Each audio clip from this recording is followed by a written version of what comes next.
Pero yo vengo de esa época cuando el zapato tenía 7 vidas realmente. O sea, ponías plantilla, cartón, caucho, plástico, hasta cemento, cualquier cosa para que siga funcionando. Así que yo tengo memorias caminando con mi papá, llegando a veces con los zapatos mojados porque nos cogía la lluvia en el camino. Y aparte de esto, el zapato tenía hambre. Decíamos antes que el zapato tenía hambre porque estaba roto y yo podía ver mis dedos y mi media rota, mi chulla media quizás rota, y ahí esperándole hasta que acabe en el culto, hasta que mi papá acabe de hablar. Entonces, ¿por qué menciono todo esto? Porque la vida tiene que tener un sentido, porque todo tiene un sentido, y no lo digo porque tenga que tener, todo tiene un sentido, todo tiene una causa, ¿sí o no? ¿Por qué nos da frío? ¿Porque somos locos, porque queremos poner la ropa gruesa o porque el clima está baja la temperatura? Obviamente hay una causa. ¿Por qué le duele la cabeza? No sé por qué me duele la cabeza. Tal vez no sabe por qué le duele, pero ¿hay o no hay una causa? Puede ser que ya está sufriendo de migraña, puede ser que se golpeó una noche, no se dio cuenta, su esposo le quiso matar para llevarse la herencia, los bienes, para no darle nada, y usted se levanta: ¿por qué me dolerá la cabeza? Y él dice: ¿te duele la cabeza? Qué raro. Usted no se acuerda. Entonces siempre hay una causa, de todo hay una causa. ¿Por qué llueve? Porque el Novita quiere que haya más lluvia, entonces para que las plantas hidroeléctricas funcionen. O porque Dios creó un sistema que incluye la lluvia, las temporadas, los climas, todo tiene una causa. La vida también tiene una causa, y la causa es Dios.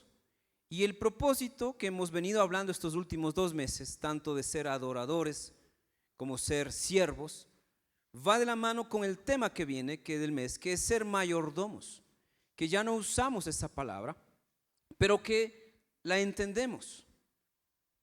Para los más jovencitos quizás ni la entiendan, y eso tengo que darles un sinónimo: es administración. La mayordomía es administración. Cuando la Biblia habla de mayordomo, cuando la Biblia habla de esa figura de alguien que sirve como mayordomo, es un siervo que tiene el encargo de administrar lo que no le pertenece. Así que para esta mañana solo quiero enseñarles 2 cosas de lo que es la mayordomía y cómo ser buenos mayordomos. Número 1, hay que reconocer que Dios es el dueño de todo. Por ahí empieza realmente lo correcto. ¿Quién es un buen mayordomo? El que entiende que no es el dueño de algo. ¿Quién es el mal mayordomo, el mal administrador? El que se apropia, el que se cree el dueño. Y para ser un buen mayordomo, conforme a la Biblia, debemos reconocer que Dios es el dueño, que yo no soy el dueño. ¿Usted es el dueño de algo realmente? Quizás hay un título de propiedad, pero eso no significa que Dios no sea el dueño de aquello.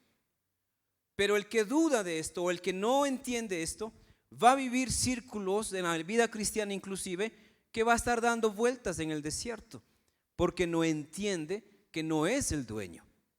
Cuando pensamos que es nuestro tiempo y somos el dueño, los dueños del tiempo, decimos: no tengo tiempo ni para servir a Dios. Usted puede decir eso, pero ¿eso es verdad o no? ¿Le justifica eso o no? Usted puede decir toda la vida: nunca tuve tiempo de servir a Dios, pero la verdad es que usted olvidó que el tiempo no es suyo. ¿El tiempo es de quién? Es de Dios. Y si Él quiere, lo acorta. Si Él quiere, lo extiende un poquito más. Usted puede decir muchas excusas, pero no cambia el hecho de que si no reconoce que Dios es el dueño de todo, usted se va a apropiar, porque ese es el otro peligro. Si no reconozco que Dios es el dueño de algo, me apropio. Digo: mi esposa. Sí, legalmente es mi esposa, sentimentalmente es mi esposa, por voluntad es mi esposa. No creen que la tengo obligada, no. Ella decidió vivir conmigo. ¿Recuerdan que le dije cómo le pedí la mano? ¿Cuánto oro le ofrecí? ¿Cuántos millones de dólares? ¿Cuántas casas le ofrecí? Nada. Solamente servirle a Dios. Pero entonces, aunque ella decidió ser mi esposa, no soy el dueño de mi esposa. Ningún hombre es el dueño de su mujer. ¿Amén o no?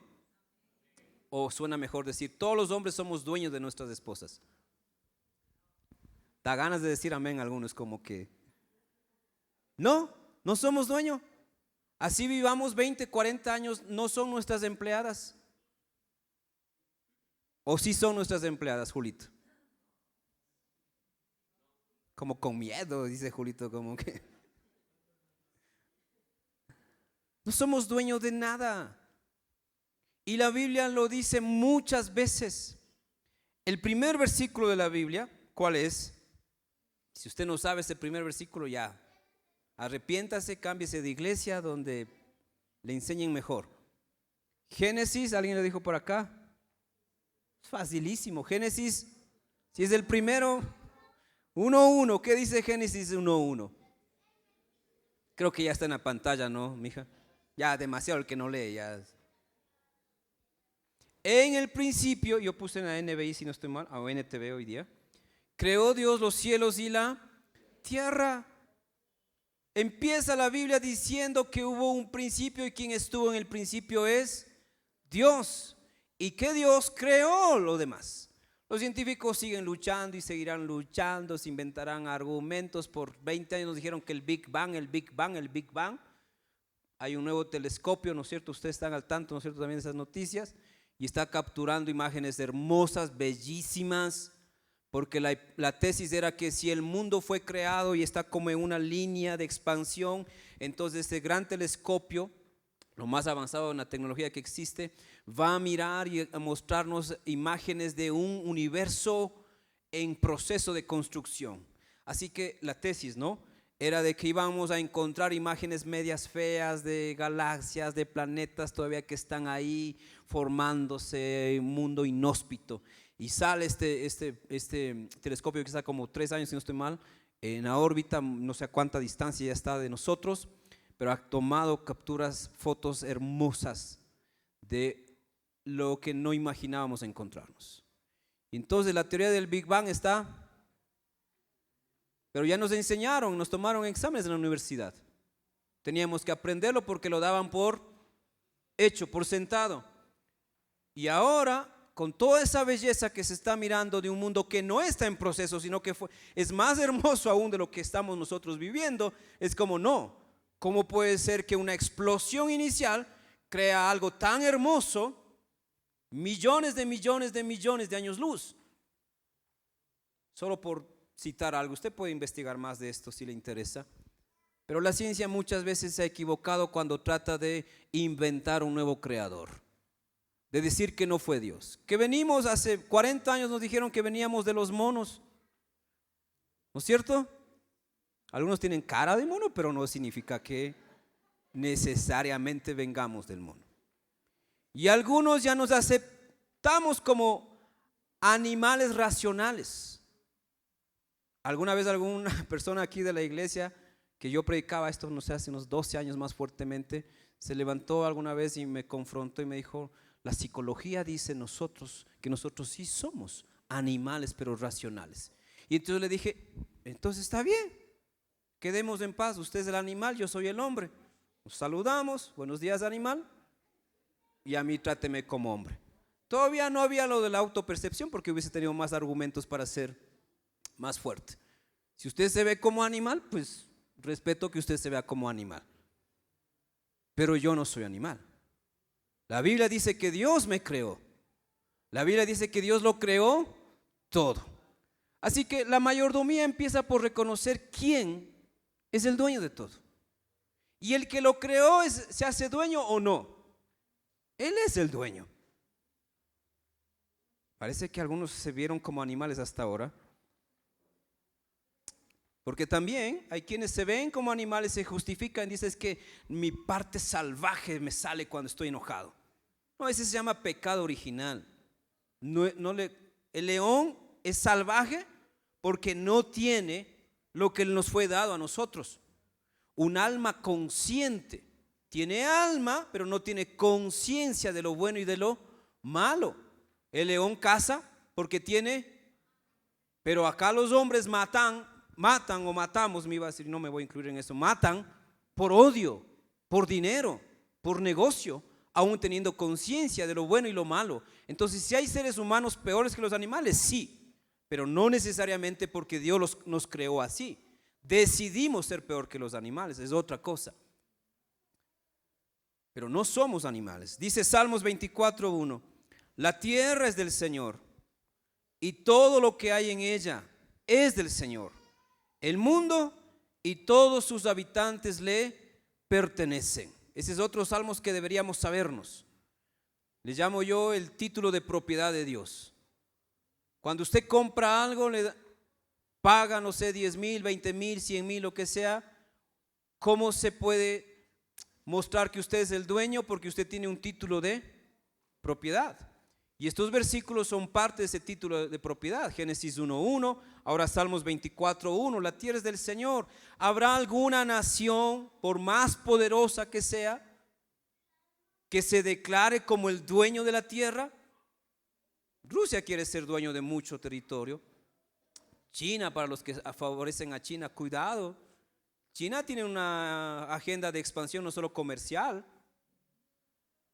¿Usted piensa que ellos van a ayudar a los cristianos? No, solo por darle dos señales. Su expansión no solo es comercial, es cultural. Y en China no hay democracia. Para los que defienden, a los que dicen, no, es que China en vez de Estados Unidos, China no tiene democracia. O alguien que me confirme que tiene o no tiene democracia China. ¿Alguien? No, hay un solo partido, el Partido Comunista Chino, es el que gobierna. No hay democracia, no hay teocracia, pero hay una monarquía instalada, hay un régimen totalitario. Pero la palabra dice que todo es del Señor. Así que antes de que nos enseñen a cuidar el medio ambiente, la iglesia ya hablaba de cuidar el medio ambiente, porque la tierra es del Señor. Entonces no hay que botar basura no solamente por ser ecológicos, sino porque valoramos la casa que Dios nos prestó. Estamos de pasada por esta vida y por eso debemos cuidar, no solamente no botar basura, no contaminarla, no tratarla mal, pero tampoco, cuidado, porque he visto a cristianos que tienen las filosofías del mundo actual. Voy a hacer esto, pero no estoy de acuerdo. ¿Han visto a las personas que abrazan a los árboles?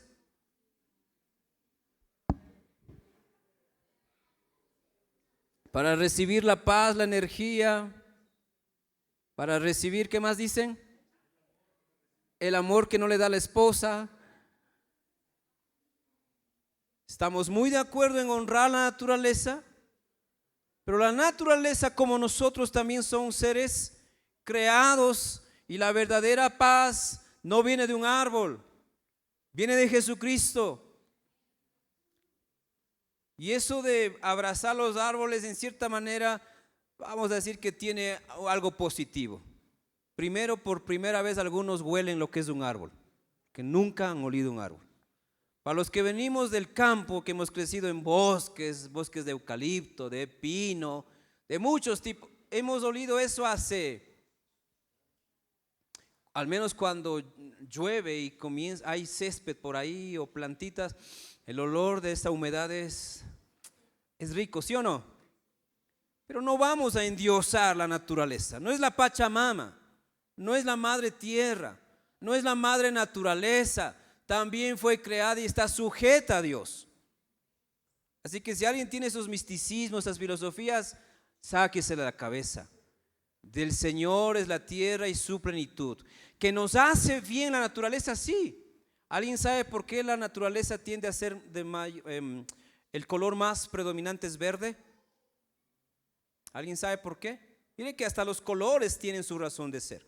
Pero no es que la naturaleza dijo, a ver, vamos a ponernos un color, escojamos y ponemos este color. No, Dios puso. ¿Sabe por qué hay más vegetación y de color verde? Alguien que venda lentes, alguien optómetra, alguien por ahí. El color verde es un color suave, apacible para la vista. Por eso cuando usted viaja a otros países donde hay desiertos o tierras áridas que son de color café, no tiene como una primera reacción como, ay, qué triste, no hay plantas. ¿Le ha pasado eso o no? Pero cuando llega al oriente sobre todo y todo es verde, es como un relax, como una tranquilidad. De hecho hay gente que hace esto de terapias, ¿no? De visitar lugares ecológicos predominantemente de color verde. Viajan por ejemplo a Japón, donde para los que viajan sobre todo, en Japón hay hoteles de $1,000 la noche, en medio de bosques, montañas húmedas, y donde todo casi es verde, y donde hay un río o un riachuelo que suena durante el día, ¿sí? Para relax. Entonces en cierto sentido tiene un aporte, pero ¿quién fue que lo diseñó? ¿Quién lo creó? Dios. ¿A cuánto nos gusta la playa? Y ya solo en pensar es como ya me saco la ropa, ya estamos listos para la playa. Porque Dios creó el mar, el agua y nos hace bien. Muchas veces un buen baño es suficiente para apaciguar un momento difícil que estoy pasando.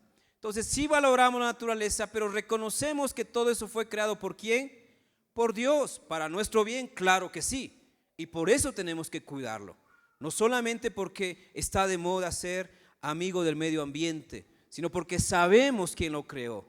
Y aún rendiremos cuenta de cómo tratamos la naturaleza. Número 3, dice Colosenses 1:15, 17. Estamos hablando de que el buen mayordomo reconoce que Dios es el dueño de todo. Colosenses 1:15, 17. Cristo es la imagen visible del Dios invisible, pero Él ya existía, escuche bien, antes de que las cosas fueran creadas, y es supremo sobre toda creación. Por eso no le llamamos Madre Tierra Pachamama. Y por si acaso yo tengo raíces indígenas y no tengo problema de decir esto. Por creencia, las culturas, las civilizaciones antiguas buscaron dar un sentido de deidad a los fenómenos naturales, al sol, a la luna, a las montañas. Pero la palabra nos muestra que Dios lo creó todo. Y nos dice aquí el apóstol Pablo que Cristo es la imagen del Dios invisible, que Él ya existía antes de que todo fuera creado y que Él es superior, supremo a toda creación. Y dice también el versículo 16, porque por medio de Él Dios creó todo lo que existe en los lugares celestiales y en la tierra. Hizo las cosas que podemos ver y las que no podemos ver, las que se siguen descubriendo. La humanidad sigue asombrándose de cuán inmenso es el universo. No podemos decir de aquí hasta acá. Y aún si hubiese naves que viajaran ya a la velocidad de la luz, necesitaríamos más que una vida para viajar y explorar el universo. Así de grande es todo lo que Dios hizo. Y si todo lo que Dios hizo es tan espacioso, tan hermoso, ¿cuánto más lo será el Creador? Debe ser tan hermoso, debe ser tan poderoso. Hizo las cosas que podemos ver, las que no podemos ver, tales como tronos, reinos, gobernantes, autoridades del mundo invisible. Todo fue creado por medio de Él y para el dueño. Creó todo con un propósito y no creó con el propósito solamente de que usted y yo vivamos, sino que aquí dice que todo fue creado por medio de Jesucristo y para Jesucristo, para el Hijo de Dios. Entonces este planeta no se sostiene por democracia.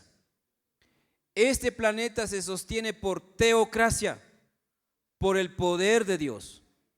¿O algo hacemos para que se sostenga el planeta?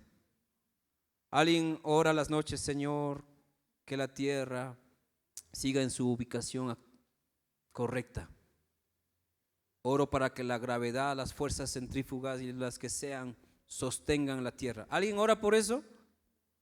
Dios ya lo creó, se sostiene, existe, aunque todavía no sabemos cómo explicar, pero existe, porque todo fue creado por medio de Él y para Él. Él ya existía antes de todas las cosas y mantiene unida, escuche bien, Si usted es hombre de ciencia, si usted ha leído un poco de esto, tanto en lo macro como en lo micro hay estructura.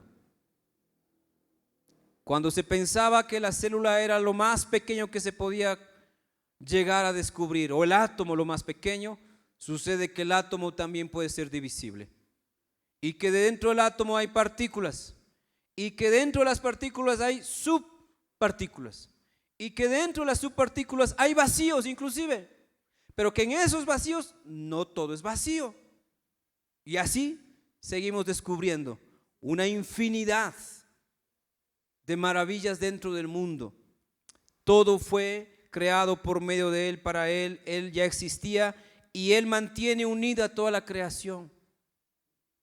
La pandemia nos enseñó que los seres humanos no somos necesarios para la naturaleza. Nos metimos a las casas y los animales hicieron, y el planeta recuperó mucho de su salud. Menos contaminación, menos basura, menos tránsito, menos fábricas, y el planeta mejoró. La gran prueba de la creación de Dios es que todo fue creado primero y al último fue creado el hombre. Pero el mundo ya existía antes del hombre y el mundo ya se sostenía antes del hombre. El hombre solo llegó a ser el inquilino. Y la pandemia lo comprobó. Por eso en muchas ciudades del mundo, aún los animales de las montañas comenzaron a bajar. Porque nosotros somos los intrusos. Nosotros afectamos sistemas, ecosistemas. Pero Dios creó un mundo con orden y que se sostiene. Si el hombre dejara de existir, la naturaleza también dejaría de existir. No, las ballenas van a seguir y más felices antes que los chinitos se las casen y se las lleven. Los lobos, las tortugas, los peces, las aves, todos viven porque hay un sistema que nosotros no lo creamos, pero que se autosostiene. Finalmente, Job 1:21. Estamos hablando de que el buen mayordomo reconoce que Dios es el dueño de todo. Nosotros no somos los dueños. De hecho, Job dice en el capítulo 1, versículo 21, y dijo: desnudo salí del vientre de mi madre, y desnudo volveré allá. Jehová dio, Jehová quitó, sea el nombre de Jehová bendito. Un buen mayordomo sabe que no trajo nada y no vamos a llevar nada. ¿Para qué afanarnos 40, 50, 80, toda una vida en pro de conseguir únicamente eso que pensamos que nos va a hacer felices, para darnos cuenta a la final de que no era la felicidad, de que no era la razón de ser? Tanto tiempo estudiando, trabajando para jubilarme un día y darme cuenta que se fueron 40 años de mi vida y no los disfruté como debía haberlo hecho. Perdí un hogar, perdí un hijo, perdí trabajos, perdí oportunidades, estoy envejecido y recién caigo en cuenta de que debía haber vivido para algo mejor. Nada traemos, nada llevamos.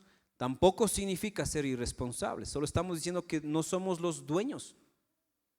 De hecho, Jesucristo dijo: si alguien quiere ser mi discípulo, niéguese a sí mismo, tome su cruz y niéguese a sí mismo. Es decir, ni nuestra propia vida nos pertenece. ¿O sí? Así que no es mi cuerpo mi derecho. No. No existe ese pensamiento en la Biblia. Mi cuerpo, mi derecho. ¿Han escuchado a quienes dicen últimamente eso? ¿Quiénes dicen? Y aquí sí voy a ser bien machista. ¿Los hombres o las mujeres?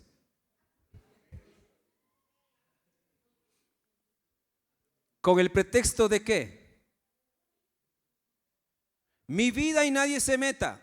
Los adolescentes, ¿no? No te metas, es mi vida. ¿En serio? ¿Tú crees que es tu vida? O sea que tu papi y tu mami no tuvieron nada que ver, primero. Y segundo, más importante, si Dios no quería, no habrías nacido. Cuando eres un buen mayordomo, sabes quién te dio la vida. Pero cuando no eres un buen mayordomo, mi vida, mi cuerpo, mi derecho, mi libertad. Y por eso hoy en día tenemos amoríos libres, porque el amor es libre. No se metan si un hombre ama a otro hombre. Si son felices, allá ellos. ¿Este es algún salmos, algún proverbios, algún principio bíblico? No, no hay nada que justifique. Es nuestra mente, pero no es la mente de Dios. Y la mente del dueño es la que determina. Qué ridículo ahora que hay leyes para favorecer a las minorías. Estaba buscando últimamente becas para estudiar y por ahí encontré una universidad X donde usted puede aplicar para una beca, pero le dan 10% más de descuento si usted es de un grupo minoritario. Y qué extraño que en la primera lista de los grupos minoritarios estuviese L, G y otras cosas. Y abajo dice indígenas, pueblos, civilizaciones indígenas. Vivimos en un mundo donde nos hemos apropiado nosotros y ponemos al revés las cosas. Y alguien que ha estudiado o que ha estado en esas universidades me entiende.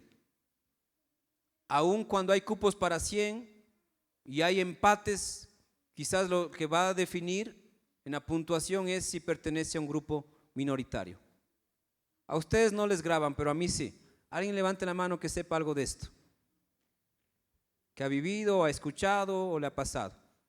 2, 3. Bien. Y cada vez esto se va haciendo más normal. Entonces, para recibir un descuento tienes que percibirte de otra manera, o al menos correr el riesgo y decir, me gustan los dos. ¿Cómo sería una voz? No sé. Para decir que un hombre le gusta a otro hombre, ¿cómo sería la voz? No sé. Pero la palabra nos muestra de muchas maneras que Dios es el dueño de todo y un buen mayordomo lo reconoce. Aun cuando todo el mundo dice que ahora para beber necesitas tener un mínimo de edad, ¿qué es la edad? ¿Cuánto? ¿Cuánto es la edad mínima? 18. Pero porque el mundo dice que necesitas 18, ¿será que Dios también dice eso? No todo lo que el hombre y las leyes dicen es lo que Dios dice. Recientemente aprobamos aquí en el país el derecho, pocos me completaron, entonces debo explicar. La eutanasia. Eso, que es un derecho. Y sin entrar en debates, podemos sentarnos otro día, me invita a un café y hablamos mucho, no hay problema. Pero no hay ninguna raíz bíblica, ningún fundamento cristiano, ni antiguo testamentario que mencione algo similar. Pero aunque el mundo lo legalice, ¿significa que la iglesia lo deba vivir? No. Y por si acaso alguien ya esté haciendo planes para la eutanasia suya, así como el que mata a otro se llama ¿qué? ¿Cómo se llama el que mata a otro? El que decide su propia muerte, ¿cómo debe ser llamado? Progresista, libertario, porque no es nuestra vida. Y lo entendí mejor en carne propia cuando mi esposa estaba embarazada de Arlette. Yo he contado esto y lo voy a hacer años después. Después de tener a David estábamos muy felices y decidimos tener el siguiente hijo. Y nos embarazamos con la bendición de Dios, con un mejor ambiente inclusive en todo sentido. Y ya cuando estamos en los primeros controles, el tercer mes, el médico nos dijo que deberíamos pensar en suspender el embarazo,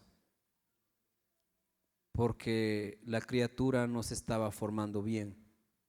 La parte de acá atrás de la cabeza estaba mal. Nos mostró unas imágenes, pero uno no, ¿sí o no, Carlitos? Nos pasa, ¿no? O sea, no es que uno entienda que está la cabeza, las manitos, ¿no? O sea, es una figura.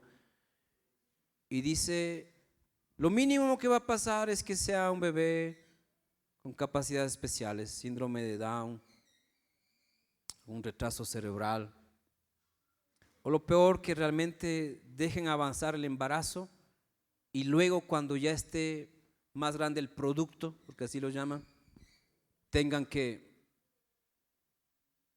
suspender, es decir, matarle, abortar. Y fue algo que nos sacudió el alma. En lo personal fue algo que me golpeó, no estaba preparado para una noticia así.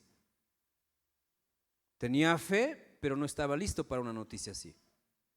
Y entonces salimos cabizbajos, en silencio con mi esposa, estaba todavía en shock, pero orando al mismo tiempo, Señor, háblame porque no sé qué está pasando. Estábamos con muchas ilusiones de ser padres otra vez. Además hay que completar las 12 tribus, así que faltan 10 más y mi esposa está escuchando esto, ¿cómo le animo, no? Faltan 10 más, ¿cómo le puedo decir? Entonces llegamos al auto y llorando, ya se me fueron las lágrimas, no sabía qué decirle a mi esposa, solo nos cogimos fuertemente la mano, estábamos en una lucha de fe en esos momentos. Miren que no solamente la gente que roba o hace daño pasa problemas, todos pasamos problemas. Y entonces nos había dicho también el médico que era mejor ahora suspender aún por la salud de la madre. Mi esposa tenía 34 años en ese momento, así que no era una jovencita de 18 años como para practicarle algo así, más fácil de recuperarse a esa edad, sino 34 años. Y si ustedes quieren tener otro hijo después, tienen que evitar muchas cosas, muchos problemas. Entonces, que era mientras más pronto, mejor. Así que por eso y más estábamos sacudidos. Así que los dos nos animamos, lloramos, dijimos, vamos a buscar a Dios. Tenemos un mes más para otra cita. Y yo creo en un Dios de milagros y Dios va a obrar, mami, y completaremos las 12 tribus y seremos padres de multitudes. Así que en el nombre del Señor, vamos adelante. Pero no le dije solo por animales, sino porque en esos instantes de oración Dios está hablando a mi corazón y me está dando paz en medio de la tormenta. Dios me está dando valor en medio del panorama oscuro. Y quizás hoy no estuviese diciendo esto, sino a lo mejor estuviese diciendo y decidimos terminar el embarazo ahí. Pero en el nombre del Señor, Él me da seguridad y le digo, vamos adelante y vamos a orar y vamos a ayunar. Y tenemos un mes para la siguiente cita. Así que un mes intenso.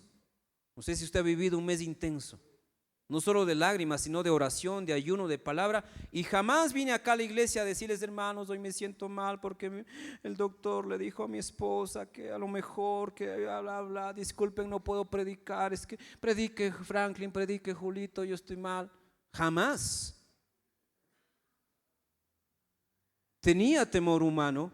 Claro que sí, pero la fe es más poderosa que el temor. Un buen mayordomo sabe que el que tiene la última palabra es ¿quién? Es Dios. No es irresponsabilidad, cuidado. Porque también Dios pudo haberme dicho ese día, bueno, sí, hay que terminar el embarazo. Y como buen mayordomo, ¿qué tendría que haber hecho? ¿Sabes, mija?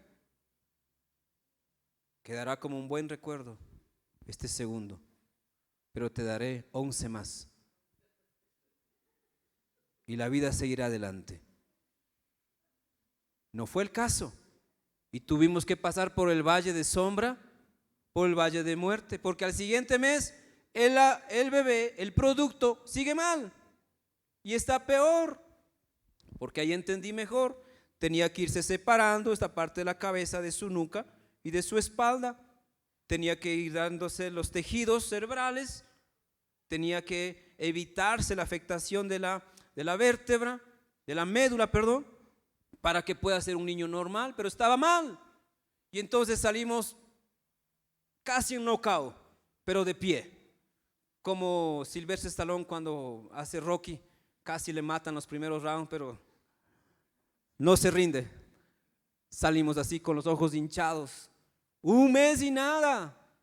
Cuarto mes, quinto mes, sexto mes, séptimo mes. Ya cuando la pancita estaba grande, habían pasado meses y aquí en la iglesia estábamos bien, en el seminario estábamos bien, en Ili en todo estábamos bien, todo iba como pero con viento en popa, pero nadie sabía el dolor que teníamos en nuestra alma. Y no lo digo ahora como para decir, miren, no sabían, no, sino para que entiendan que un buen mayordomo está para obedecer a Dios a pesar de, porque ¿de quién es la vida? Es de Dios. Y el médico, claro, cada cita ya nos miraba mal, como estos,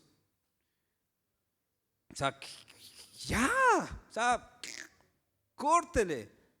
Al séptimo mes pudimos ver el milagro de Dios y nos dijo, todo está bien. Para eso ya habíamos llorado mucho, para eso ya habíamos pasado muchas noches en vela, yo caminando siempre en el seminario en la noche, en la madrugada, orando, clamando al Señor, pero jamás renuncié a nada, jamás me rendí, jamás me senté, no porque yo sea fuerte, sino porque mi confianza en Dios es fuerte. Y yo sabía que Él podía hacer un milagro. Pero también estaba abierto porque mis oraciones eran, Señor, si tú no intervienes y hay que interrumpir el embarazo, yo lo decía eso con lágrimas, Señor, así sea. Pero el Señor fue bueno al séptimo mes, cuando ya toda la gente sabía que mi esposa estaba embarazada. Otra cosa, interrumpir un embarazo de que nadie sabe, ¿no? Ya los familiares, los amigos, el Facebook, al menos en esa época, ya era terrible la presión. Y ahí el Señor mostró una vez más su mano, su poder, porque no soy el dueño de nada, ni de nadie. Todo le pertenece al Señor. Y al séptimo mes no pudimos ni ver ni saber si era hombre o mujer, pero sabíamos que estaba bien, porque el único que podía hacer algo aquí en esta parte era Dios. No era el amor de papá, el amor de mamá, no era el amor de la iglesia, era el poder y la mano de Dios. Un buen mayordomo está ahí para obedecer hasta lo último que diga Dios. Como Abraham, ¿qué le dijo Dios a Abraham? Toma a tu hijo, a tu único hijo y sacrifícalo. Pero cuando eres el dueño, va a decir, no, mi hijo, mi esposa, mis sueños de tener 12 tribus, mi anhelo de ser feliz.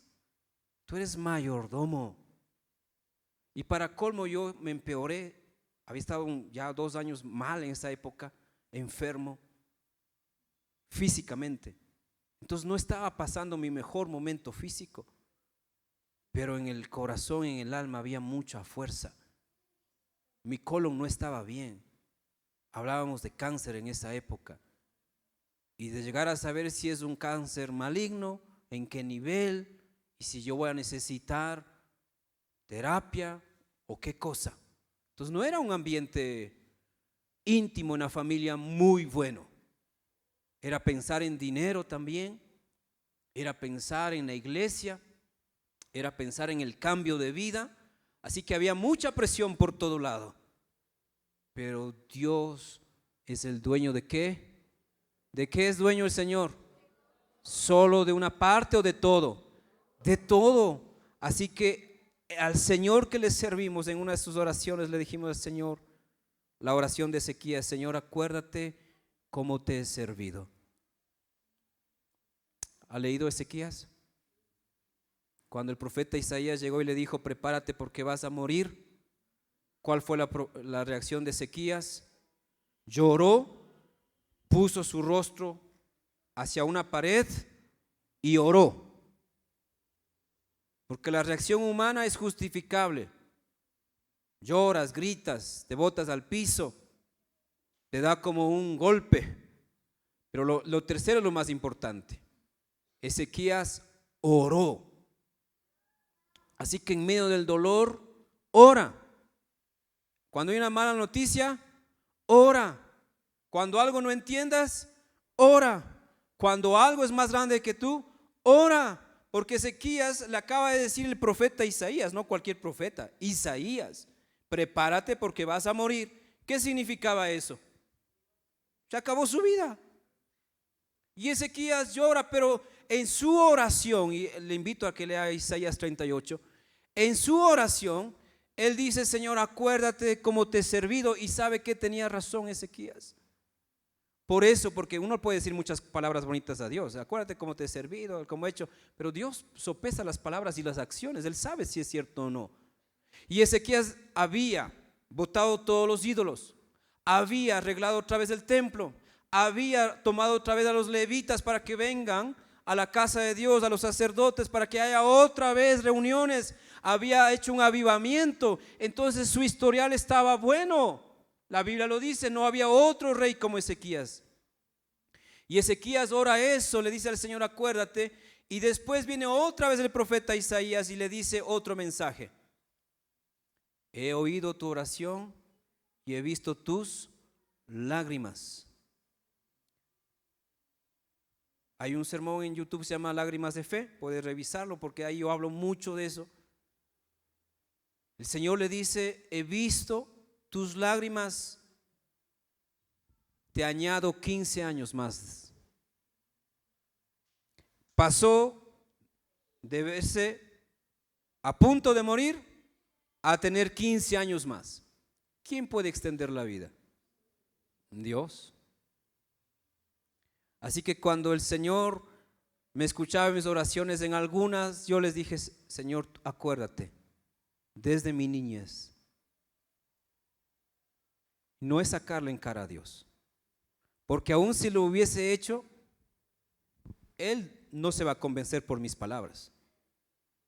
Él no se convence por mis discursos. Tú tienes que tener un historial bueno. ¿Cuántos tienen un buen historial crediticio? Por cierto, necesito garantes. ¿Cuántos tienen un buen historial? Que no hayan estado nunca en la central de riesgos, que nunca ha estado sobregirado, que maneje un capital de unos 300,000 más o menos, así que sea un buen garante. ¿Alguien? Levante la mano, algún voluntario, alguien por si acaso, tal vez. Los de la central de riesgo alguna vez, aunque sea por Claro, por Movistar, por algo, levanten la mano. Porque tú puedes decirle cosas a Dios, pero Él no se convence por las palabras. Así que en una de sus oraciones yo le dije: Señor, acuérdate desde mi niñez cómo te he servido en mi juventud. No por sacar en cara, sino por darle la gloria a Él, porque no he hecho otra cosa más que servirle. Y en una de esas oraciones el Señor me dijo: sí, yo lo sé. Pero no me dijo: sí, le voy a sanar. Solo dijo: sí, yo lo sé. Y me dio una paz increíble, fuerte. Sabía que esto era para la gloria de Dios antes de ver su respuesta. Y por eso en el séptimo chequeo, cuando todo está bien, mi esposo y yo estamos tomados de la mano y nos apretamos fuertemente. Gloria a Dios. Y ahí sí pasó la prueba. 4 meses más o menos de tormento. No significa que el Señor siempre va a obrar así, pero significa que siempre Él puede hacer algo. Así que no pierdas la fe. Como buen mayordomo tendrás que estar ahí hasta el último momento, hasta cuando el Señor diga otra orden. Número 2, un buen mayordomo administra bíblicamente lo que Dios nos da. Me salté algunos puntos, ¿está bien? Administra bíblicamente. Un buen mayordomo no solamente reconoce que Dios es el dueño, sino que asume su papel. Soy un administrador y como administrador tengo que hacerlo bien. Soy una persona que me gusta ser muy responsable, que me gusta el orden, la administración. De hecho, no la descubrí como don hasta llegar acá a Quito. Aquí el Señor me mostró que tengo ese don. Antes yo pensaba que era impulso, pasión, compromiso, pero realmente aquí fue el Señor que me mostró. Cuando uno se ve como buen mayordomo, hermanos, o quiere ser un buen mayordomo, se me fue acá. Mateo 25. En Mateo 25 Jesús nos enseña una parábola que creo la mayoría lo conocemos, la parábola de los talentos. Y una de mis primeras acciones en esta iglesia en el 2010 fue, y algunos recordarán, practicamos esta parábola, algunos recordarán, les dimos un dinero a las personas. ¿Recuerdan algunos? Yanita recuerda, les dimos $1, $5 y 10. Y hoy les vamos a dar 100. Para los 3 que dijeron amén, por favor, hermana Andrea, por favor, tomen en cuenta para pasar el cheque. Y un domingo, esta hermana Lili también, que es verdad, obviamente mi hermana Lili se acuerda mejor que yo. Les sorprendimos, ¿no? Predicamos de los talentos y les repartimos el dinero y les dijimos que tenían que irse a gastar como locos. No, sino que tenían que hacer algo con ese dinero y hacerlo producir al doble, como la parábola de los talentos. A uno se le dio 5, a otro se le dio 2 y a otro se le dio 1. El de 5 fue y ganó otros 5. El de 2 ganó otros 2. Pero el que recibió 1 lo enterró. Los 3 devolvieron todo, el capital, pero solo 2 produjeron. La parábola de los talentos nos enseña la fórmula de un buen mayordomo: cuidar, producir y devolver. Para ser un buen administrador cristiano tienes que saber cuidar. Cuidar lo que Dios te dio una familia. ¿Cómo la estás cuidando? Si apenas entras a la casa entras gritando, oye, no está esto, mira lo que ha pasado, bla, bla, bla. No estás cuidando. Un buen mayordomo sabe cuidar. ¿Y cómo se cuida la familia? Con amor, con responsabilidad. Un esposo, ¿cómo cuida a su esposa? Y cuidado, hombres, hoy en día hay chicos más guapos que usted afuera. ¿Cómo cuida un buen esposo a su esposa? Algunos están pidiendo permiso para hablar, creo. ¿Cómo cuida un buen esposo a su esposa? Porque los talentos representan lo que Dios te ha confiado: familia, bienes, ministerio, todo eso. ¿Los administradores deben ser buenos o malos? ¿Por qué Latinoamérica sufre? La mayoría de países sufre. ¿Por qué sufre? ¿Porque hay muchos pobres? ¿Por qué sufre? Porque el relieve geográfico de cada nación perjudica el desarrollo económico de una nación. ¿Por qué sufren nuestros países latinoamericanos? Por los malos gobernantes, los malos administradores, que llegan a los puestos de poder y ¿qué hacen? Juanito, ¿quieres trabajar conmigo? Ya, pues de una vez. Oye, ¿tienes algún título? Bueno, a mí me gusta el boli, no sé si eso sirve. Está bien, hagámosle al boli, ñaño. Trae, vente. Las 2 recomendaciones del boli y listo. Oiga, ve si quiere trabajar conmigo, sí. ¿Y qué tengo que hacer? Nada, solo firme. Y de lo que le pague, usted me devuelve el 20%. Me da una cuota de 500 mensual. Su sueldo va a ser 3,000, pero me devuelve 500. Gana usted, gano yo. Un gana-gana, todos felices y contentos. Y nos vamos al 40. Listo. Hermanos, los buenos administradores hacen producir. Los malos administradores gastan, derrochan. Yo hice una lista, pero por el tiempo no me da todo.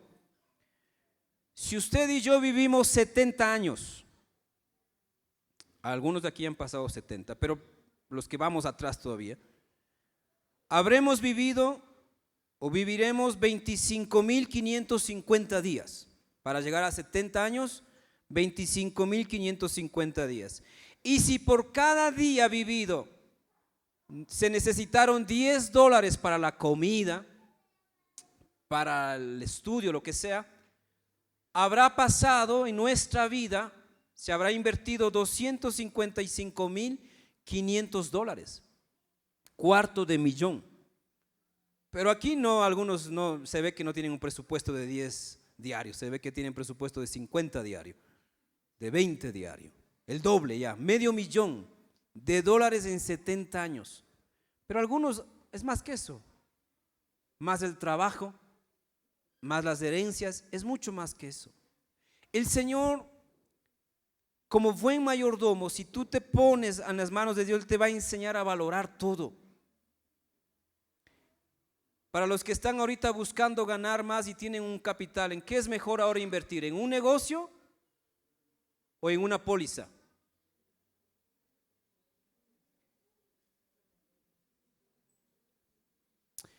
Los buenos mayordomos que tenemos que estar al tanto de oportunidades, del estado del mercado, de la situación social, hablando de dinero, pero mucho más de lo espiritual. Hay mayordomos que no saben ni cómo está la casa espiritualmente, no la cuidan espiritualmente.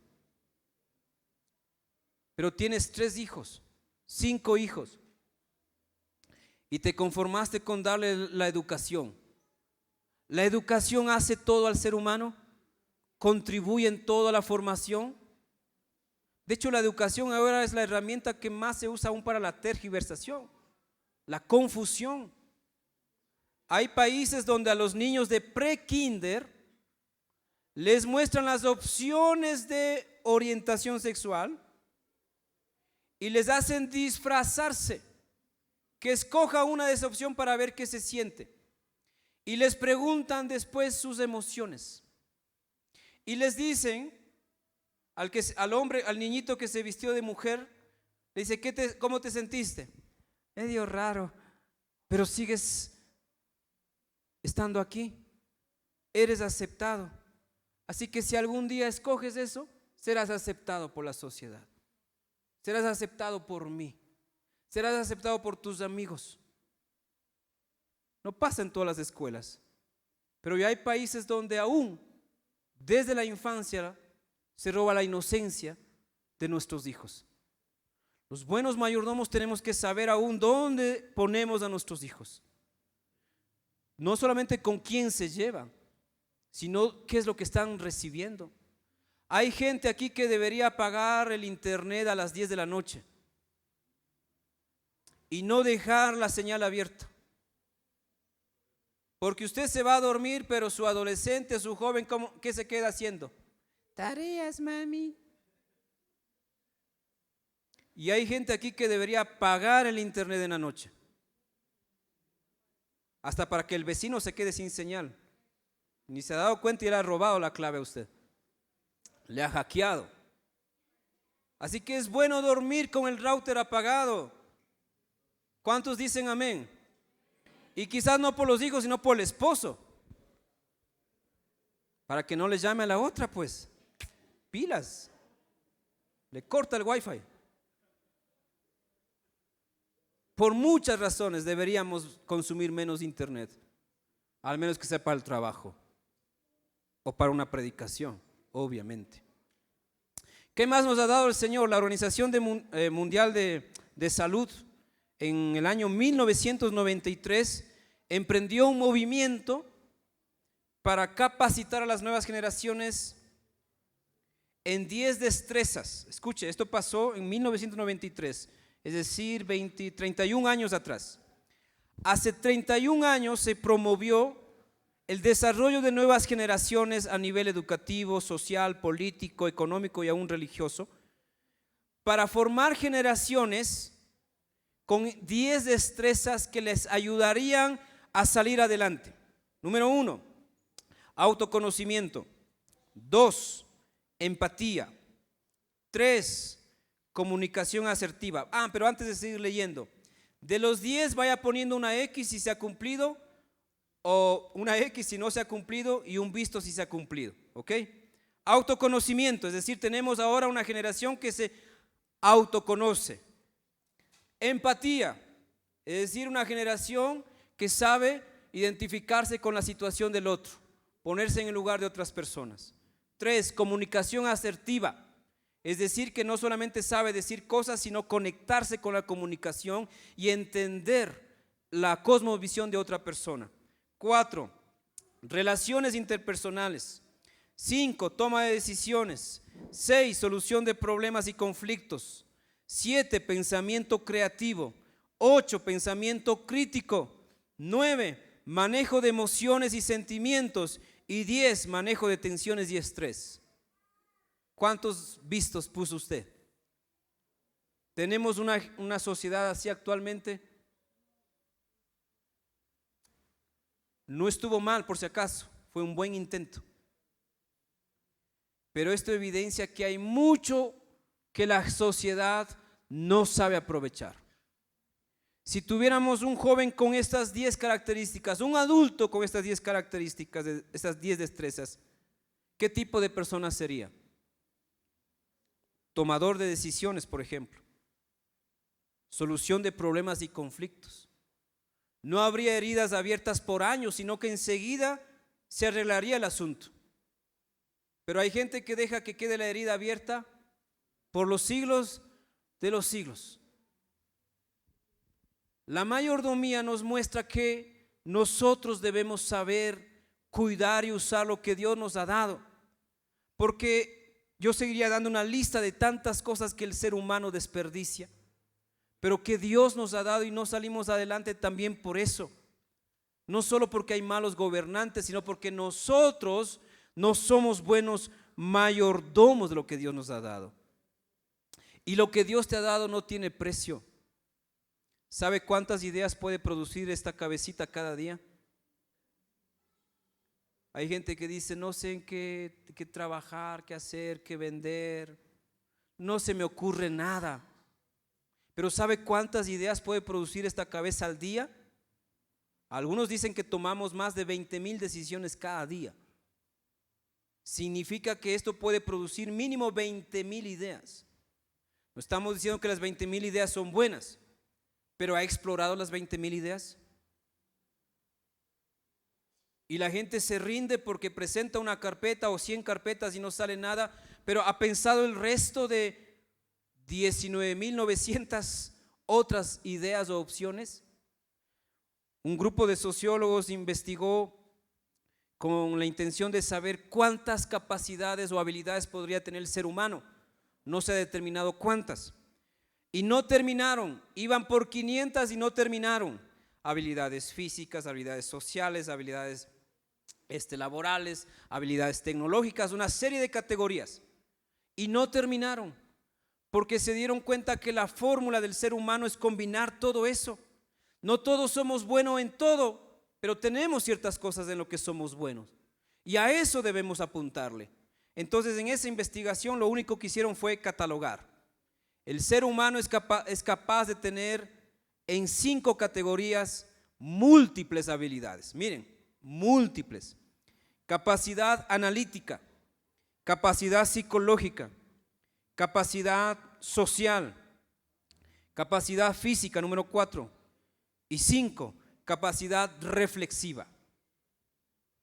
Un buen mayordomo no dice, voy a estudiar para buscar un empleo. Esa es una opción. El buen mayordomo dice, voy a aprender a vivir para hacer muchas cosas y tener más oportunidades y tener más ingresos. ¿Mente de empleado o mente de emprendedor? El que tiene la mente del común de los corrientes es estudio para tener un trabajo. Pero el que no, aparte de estudiar, no tiene esa mente, sino dice que el estudio es una herramienta, puede desarrollar al menos 5 categorías de capacidades. Pueden mutear ese. Yo sé que ya son las 12:20, pero muteen nomás, ya termino. Entonces, Cuando hablamos de mayordomía, hermanos, hablamos de algo más que dar ofrendas y diezmos. Hablamos de poner toda nuestra vida al servicio de Dios y que Dios nos ayude a cuidar, a producir y a devolver lo que se nos dio. Tienes más cosas de valor de las que tú crees. Tu capacidad mental, tus capacidades que Dios te ha dado pueden producir más de lo que has hecho hasta ahora. Pero claro, si pasas viendo 2 horas de redes sociales, 5 horas, no vas a estar produciendo nada. Los buenos mayordomos daremos un día cuentas a Dios y no solamente diremos que vivimos, sino que producimos. Que diste producción para Dios en el trabajo, en el barrio, en la iglesia, en la universidad, en todo lugar. Dice el Salmos 90:12, en la versión TLA: enséñanos a pensar cómo vivir, para que nuestra mente se llene ¿de qué? De sabiduría. Señor, enséñanos a pensar cómo vivir, porque hay mucha gente que solo vive, no piensa, solo vive. No piensa todo lo que Dios puede hacer y todo lo que es posible hacer. No está viviendo pensando. Y peor aún, no tiene sabiduría, porque la sabiduría viene de Dios. El principio de la sabiduría es el temor ¿a quién? A Dios. Estoy más que seguro que su problema se soluciona en 2 minutos. No he encontrado un problema que cueste mucho encontrar la solución. Lo que sí he encontrado es personas que no quieren aplicar la solución. Todo problema, hasta la muerte, tiene solución. ¿Sabe cuál es la solución de la muerte? Vivir en Cristo. Porque sea que muramos o que vivamos, somos del Señor. El que dice estoy pobre, le puedo encontrar 10 soluciones en 2 minutos, créame. Le voy a pedir su presupuesto, sus hábitos de gastos y le voy a hacer un nuevo presupuesto. La pregunta será, ¿quiere aplicar la solución? Todo problema se soluciona así rápido si tienes la voluntad de aplicar lo que la palabra de Dios dice, y eso se llama sabiduría. ¿No te llevas bien con tu esposo? ¿Cuál es la solución? Cambiarle, pues. Si tiene 40 por 2 de 20. No, esa es la solución. La solución quizás sea amarle más de lo que te ama a ti, pero para eso necesitas amar a Dios primero y vas a necesitar ser humilde para humillarte algunas veces más, para que el Señor, para que tu esposo vea en ti algo que no ha visto nunca. Y quizás eso significa empezar a dejar de gritar. Porque hay familias, hay matrimonios que quieren mejorar, pero siempre se gritan. ¿Cómo van a...? Y yo a veces en consejería le he dicho, hermana, pero deje de gritar. Yo no grito, pastor. Puede bajar la voz. Hablando despacio mismo estoy. Siempre hay solución. El problema es quién la quiere aplicar. En la mayordomía vemos las opciones, aplicamos las opciones. Nos ponemos de pie. Enséñanos a pensar cómo vivir para que nuestra mente se llene de sabiduría. Cierre sus ojos y bendecimos siempre a nuestros hermanos que están atrás de esta pantalla y sé que el Señor les va a hacer mejores mayordomos. Oramos acá.